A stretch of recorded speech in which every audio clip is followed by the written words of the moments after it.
Hi all, welcome to Salesforce in 5 minutes. In this video, we are going to learn what exactly is a name credential and how is it used during an integration and when do we exactly use it. But before that, if you find my videos helpful and I was able to help you understand Salesforce even a bit, please subscribe to this channel. So in the previous video, we authorized one website, that is this one website, okay, the global warming org.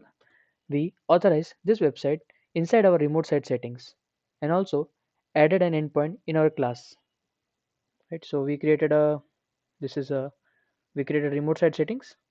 This is the global warming org, and also added the same link of this URL, the same link inside our Apex class, right? But let's say that there are around 10 classes making call out to same endpoint, and somehow client will tell you that this endpoint has to be changed to something else. So in that case, you have to go to each of those 10 classes one by one and make changes to the endpoint, and also test that your Apex class is successfully making call out to that external system. Now, but if you look at it, like if every time a client will ask you to change the endpoint, it will become a lot more hectic, right? To make changes to these 10 classes, to test them, there is a lot more effort included. So what if we can store this main endpoint at one place? Okay, we can store this endpoint at one place, and we can make change to that only one place, and the this one the wherever we are storing the endpoint URL, this would be referred in all the Apex classes.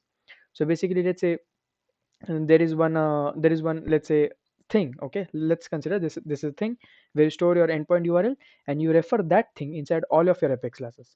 So let's say in future the client asks you to make changes to the endpoint URL, you just go to that particular place and make changes to your endpoint URL, which is referred in all the Apex classes. So automatically it will be changed in all the Apex classes. That thing is nothing but called as a name credential, where you store the endpoint URL only at one place, and that is referred within your all of your Apex classes. So once you make changes to your name credential, automatically wherever this name credential is referred, the endpoint URL will change automatically. So let's look into it. So right now I have this URL, right? So I have provided inside the remote site settings. Now I'm going to delete this. So if you have name credentials, have you stored your URL in name credentials, you no more need to store it inside the remote site settings. It's not required at all. So now I'll go to the name credentials, and then I'm going to create a new legacy.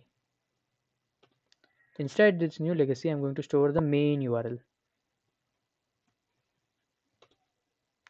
I'm going to provide the URL global warming. I'm just going to copy it and just save it. Now previously, if I was if is it's not there inside the name credentials, right? If it's not there in remote site settings, and if I try to make a call out, you might remember that it used to throw an error. See, this is a error.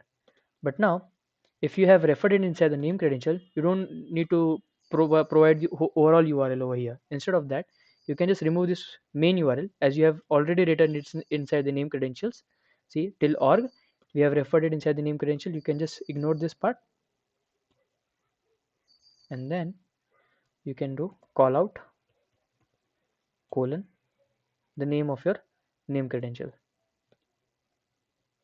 And also inside the name credential, I have one more slash at its end, which is not required, right? So we have globalwarming.org, and then the same thing is using referred inside the name credential over here, then slash API slash temperature API, right? So now what I'm going to do, I'm going to make a call out to an external system.